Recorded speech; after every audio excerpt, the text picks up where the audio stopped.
So once again, I'm here. Today is 11th of April, and now nearly just two days or 2 or 3 days left as Indian central government Prime Minister imposed this 21 days lockdown. It will finish on 15th of April. So today's Saturday, Sunday, Monday, Tuesday it will finish. So we are waiting. Either already announced, I don't know. I don't follow that closely, the Indian news somehow. Either it's already announced or, he's going to announce something. He's going to extend that, or he's going to let the state governments to make the decisions. So there's something going to happen today, or it's already made the decision. Anyway, so yesterday and today, mainly I was working with the ceremony administrators, directly and also indirectly with the Sera, and also some of those lay, administrators related to the Dharamsala exile offices. We are trying to offer a lump sum of money to Indian central government as well as state governments. And that is also more or less they ask us to do.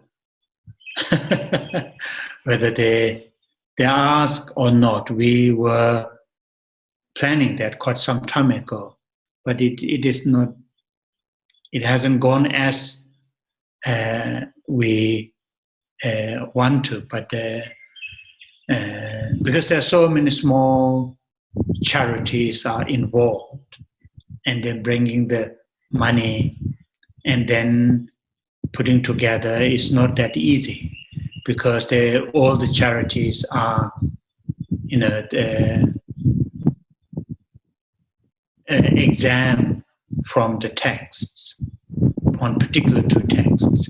So this will be the one of the indication they should examine, because they contribute to this kind of.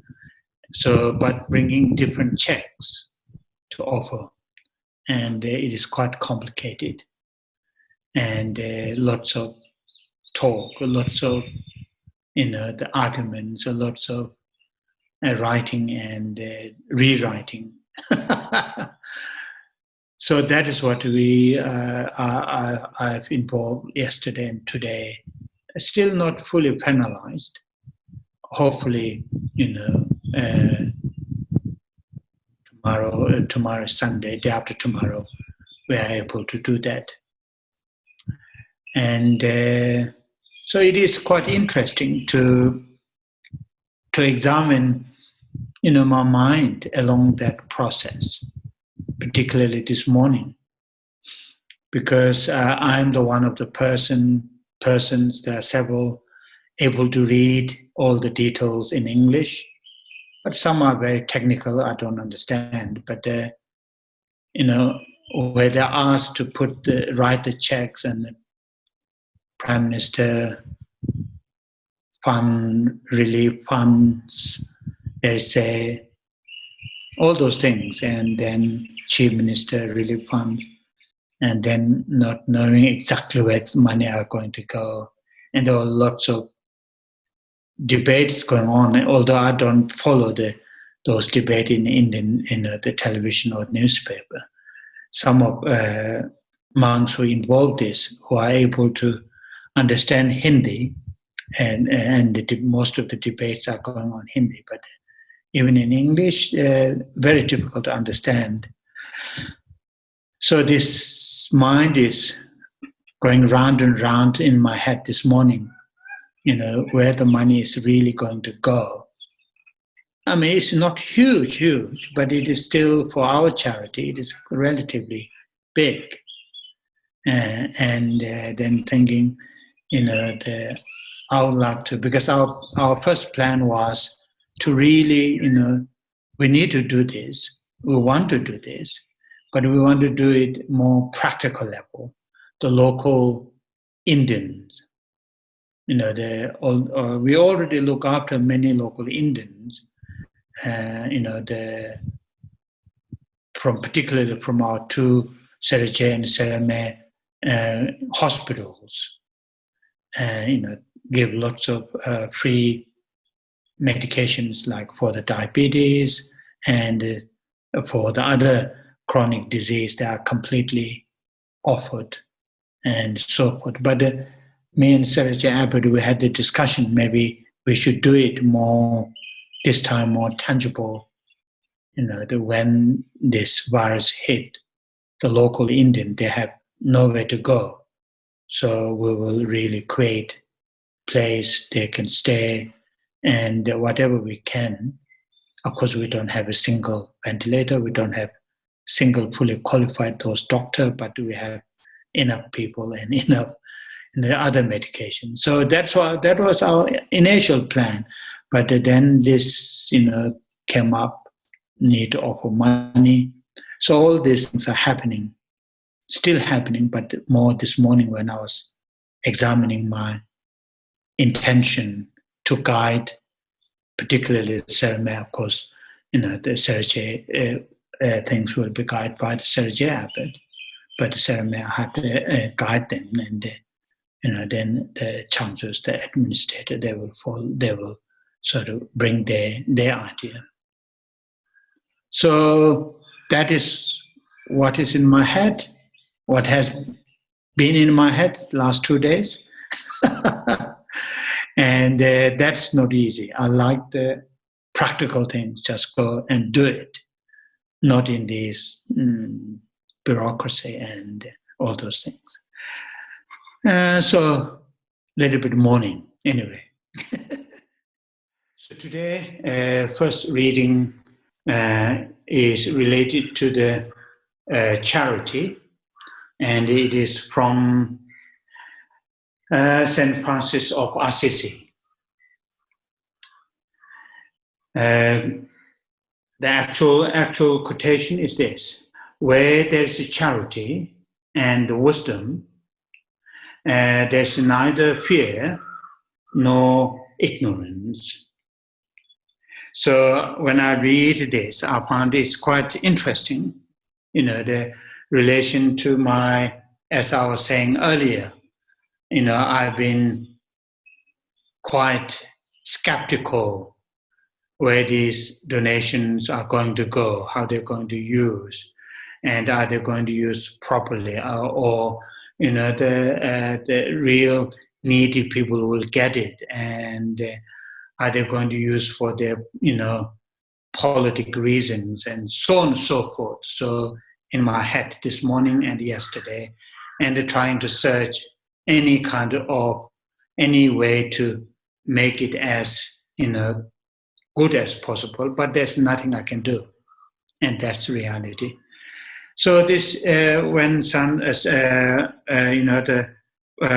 Assisi said, when there's charity, no fear.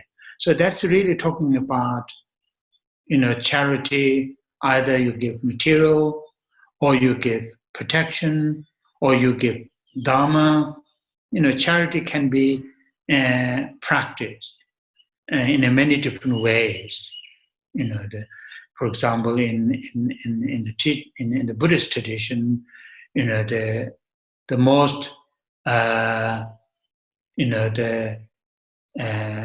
meaningful charity, or most fruitful or helpful charity, is giving teachings, and also saving others' lives, and also giving the material things.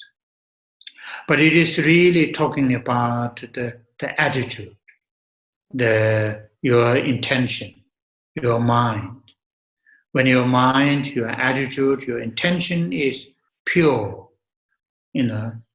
pure in the sense no self-interest is involved, no sense of something, return, that kind of, then whatever you give, big or small, there's no, it will, that given, that gift, that charity will not cause any fear, any sense of loss, any sense of thinking, now I have less, anything like that. So that is what I think when there's a charity, real practice of charity, there's no fear. Because fear, of course, fear, from the Buddhist point of view, eventually it can be traced back to the, egoistic mind, self-centered mind, or even traced back to the, the self-grasping. But for us in our day-to-day life, immediate that fear is very much related to attachment, grasping, clinging, craving. Those are the mental states that cause fear. That cause fear. It is exactly the same, here during this, the virus crisis. Many of us, experience fear. Fear of losing our precious body, life. Fear of losing our loved ones.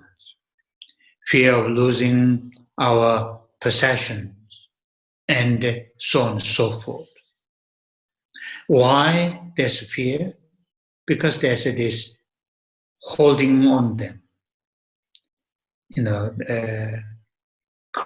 clinging, and that like a glue, very much,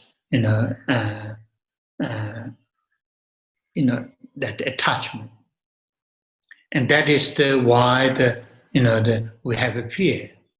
Of course, we can say, "Oh, yeah, I'm not attached to these things. My fear is fear of some other things." Whatever reason that you give, if we very closely and deeply examine, analyze, then it mainly related to the attachment. Then again, if you trace back the attachment, where it is coming from, then of course, self-grasping. That is the, according to the Buddhist psychology. But these are the very deep, detailed explanation, which I'm not going to go. But that's what here, St. Francis is saying. Where there's charity, no fear. So really very much letting go. Whatever you give, give your possessions, give your time, give your knowledge, give your, whatever you have. But, when you give the gifts without any string is attached, the string in the sense something, I want some kind of return. I'm sort of, looking for that, or that is really here. Then fear starts. That is because there's an attachment involved. So it is not easy. It is not easy, to practice, to live our life completely free from attachment, craving, clinging. But it is important to gradually, gently to loosen, to reduce that very, unhealthy, unhelpful mental state, attachment.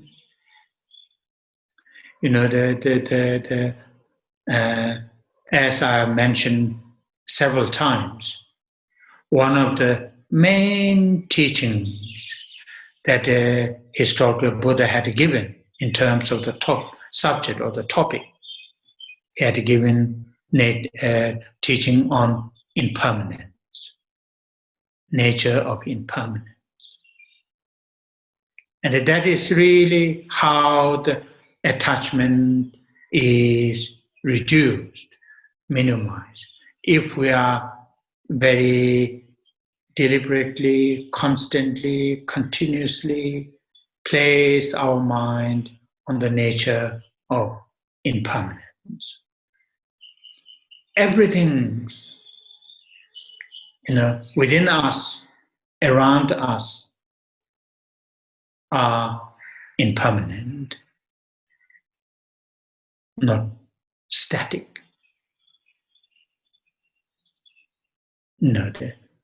In Tibetan, there's an expression. Expression is, I think I may have touched briefly one of our previous, blah blah. It says, sakpe tama sevain. That means, whatever you have collected, sakpa, gathered, sakpa, collected, the final result is going to end. Dube tama tevain. When you come together like a family, parents, godchildren, grown up, great children, great grandchildren, and whatever, or friends, wife, husbands, when you come together, the final reality is going to separate.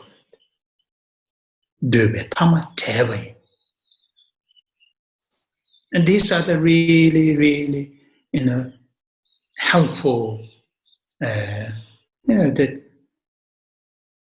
day-to-day expression to be contemplated, to be reflected on, meditated on. Meditate, reflect, contemplate in the sense of bring in our mind. As I've mentioned many times,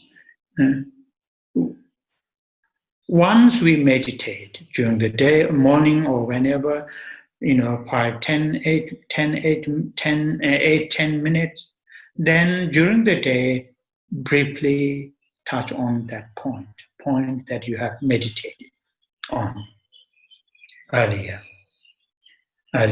morning, that you have when you wake up, you set your intention. And during the day, briefly touch on that intention, as I mentioned many times. Very, very helpful.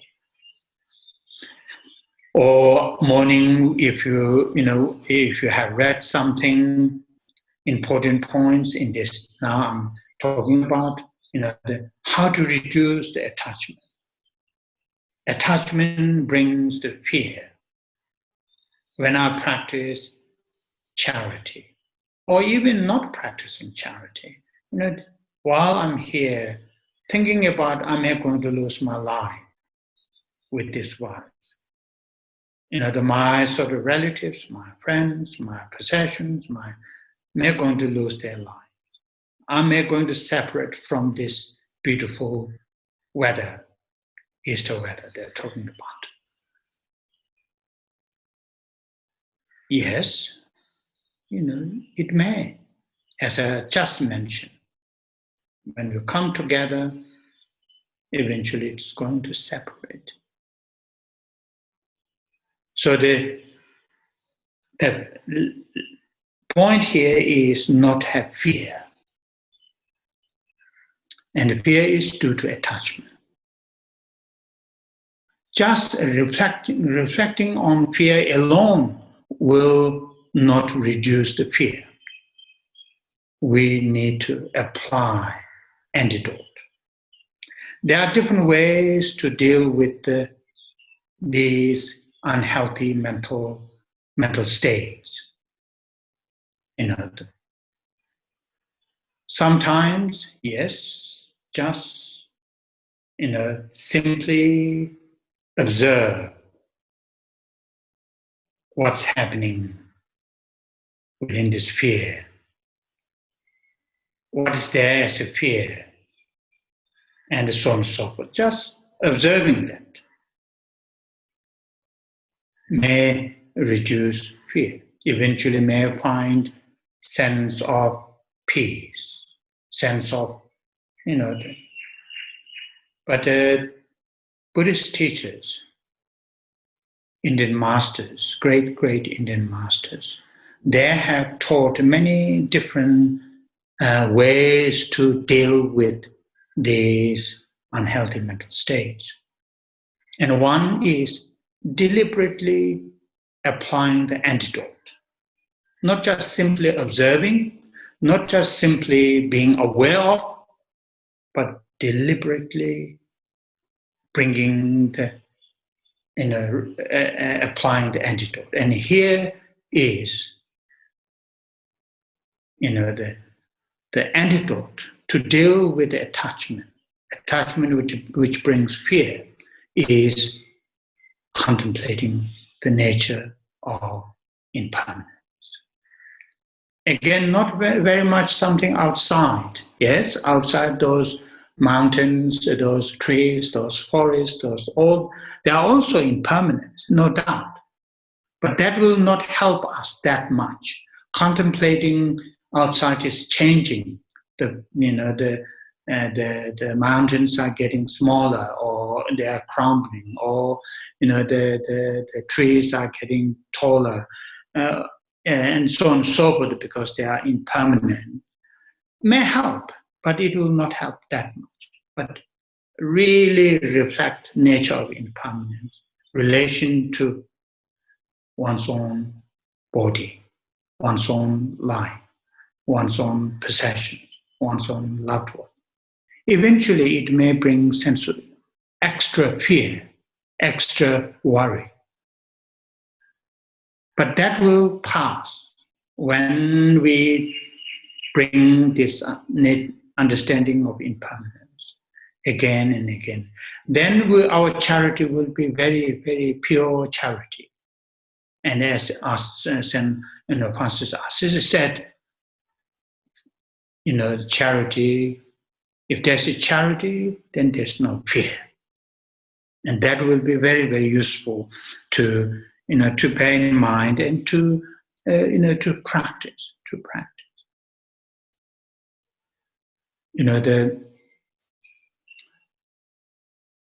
There's another one which I thought it may be good to read that. And just it is in the same page, so I'll read that. Mm-hmm. It is related to the practice. Mm-hmm.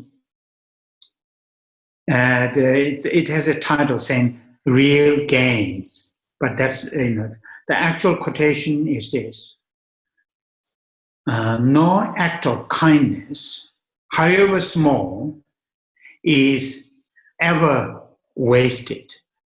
And this is from, I don't know how to pronounce this. It's a very early Greek scholar, 620. 560 BCE, before Christ. Aesop, Aesop, I think Aesop, anyway. And it's very nice, very, very nice. When I say, practice, and this is exactly what this scholar or the practitioner is talking about. Small things. The practice, like the charity, without attachment, with small things. Then gradually to, build, train yourself, train our mind to practice charity, more bigger things. And when I say here big, I'm not necessarily talking about, the material, but the other things. So this that is not my main quotation that I want to. Now the other one which we are talking about, practicing charity, practicing kindness, and all those things. And of course, many of these, practicing kindness, practicing charity, practicing ethics, they all have some kind of external activities. External, activities are involved, but eventually they all come back to our mind, our thoughts, our emotions. When our thought, our emotions, our minds are pure, then all these acts of charity, acts of ethics, acts of, out of compassion, out of kindness will become real sort of, so again, really examining, training, if we use the Mahayana Buddhist, the terminology, training our minds. And in the training, it really involves meditation. And it is not just single-pointed meditation. It is also analytical meditation. To really, the wisdom will grow when we analyze, when we examine, when we, really critically investigate how your behavior, your activity, your mental state, your action, how they are, evolving, working, and so on and so forth. And that's what here, the other side of what I just quote from, Assisi, saying, the wisdom, the other side is the wisdom. That's what he said. And so relation to that, what I want to bring here is another very nice quotation. This is I'm bringing from, seems a Islamic practitioner, which is quite a nice one. And I thought, under the title of Humble Pilgrimage, Pilgrim, and the actual quotation is this: would you become a pilgrim on the road? Would you become a pilgrim on the road of love? And the question mark. The first condition is that you make yourself humble as dust and ashes. That's really nice when I read this morning. If we really want to go into, acting with the love, acting with the compassion, acting with the charity, acting with the, to do that, then first really make yourself, make your mind ready to do that. And it is very clearly stated by Geshe, that 14th century great Tibetan teacher. He said in his Lamrim, he said, Rang matue, shentuwe, tamebe, tongmar rang doala labarchao. So, if one's own mind is not trained with the love, compassion, altruism, ethics, there's no way you can train others to practice those. You cannot train others.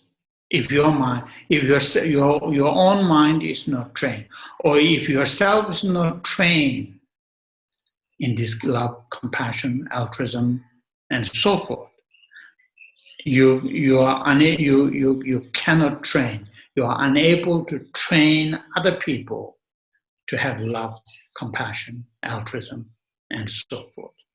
He said, therefore, first, train yourself. And it is almost same in here. When I read this morning, he says, would you become a pilgrim on the road of love? Pilgrim in the sense, if you want to walk, if you live with love, then says, first condition is that you make yourself humble as dust and ashes. And that's really some very nice analogies are found. Because road, there's dust, there's ashes. So if you want to walk with that, then you have to. So in other words, saying, if you want to live your life and practice with love, then you have to do these hard works. Otherwise, it will not work. And now going back to our first quotation, to practice charity and to practice charity without fear, then we have to deal with the attachment. And dealing with attachment is not easy at all. It is not easy at all. It will bring lots of, the difficulties when we start to deal with attachment.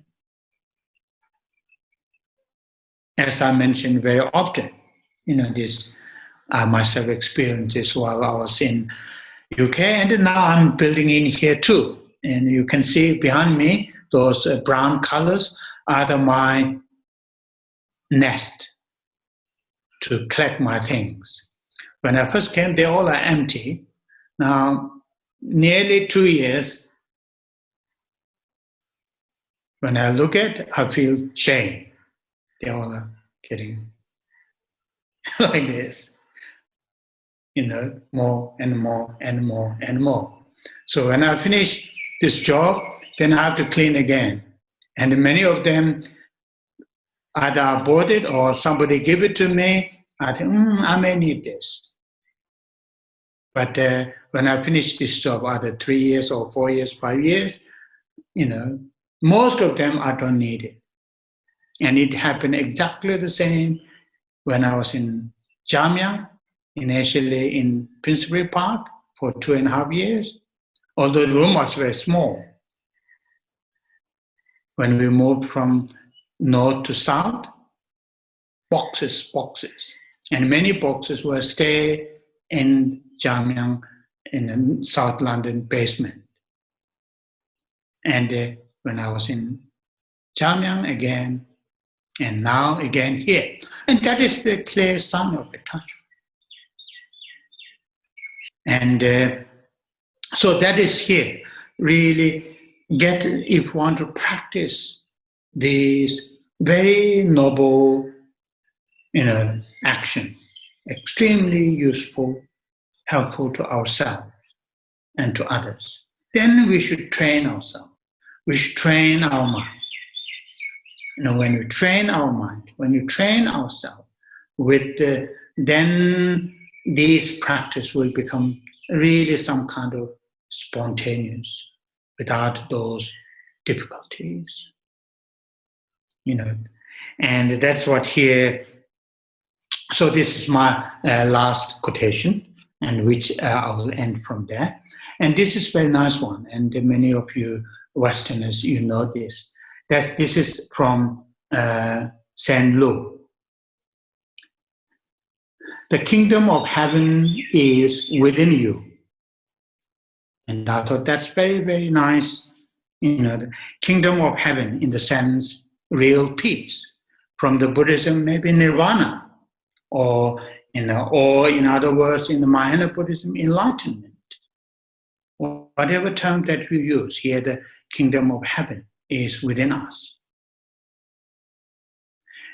In this kind of very challenging time, very difficult time, individually, collectively, whenever you read the news, whatever you talk to your friends, your colleagues, and all the time, this difficult time, difficult, very challenging subject that we talk about, we hear about.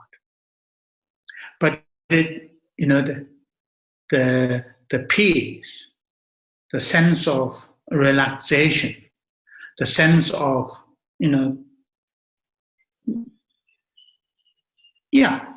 those can be built, can be developed, can be experienced within ourselves, not something outside. Of course, the beautiful day, Easter weekend, going for a walk, particularly my two friends want to serve in a way, they are good, very, very nice, peaceful, but they are very, temporary. When as long as that event or that action is finished, maybe longest 2-3 hours may have sense of joy, otherwise gone.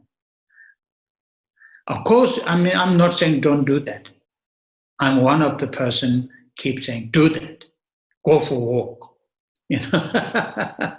and run, and do all those things which makes. But the ultimate, eventually, we should build our strength within ourselves. Either immediately or in the long term. Here in terms of the Christian practitioner, kingdom of heaven, Buddhist practitioner, Nirvana, liberation, enlightenment. There's something here. When the sickness, aging, and death is ceased within ourselves, that is the Nirvana. If there's no anymore, we need to take. There's no anymore, that kind of circle by the causes and conditions.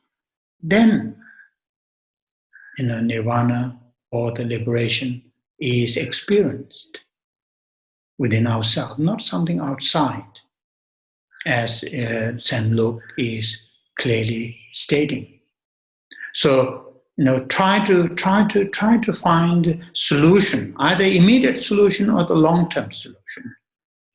Try to find within ourselves, like the reducing fear, dealing with attachment, contemplating nature of impermanence, practicing love and kindness to yourself and to others. Clearly, sincerely understanding the nature of the reality of the other beings too. Fear and concern is not just happening within ourselves.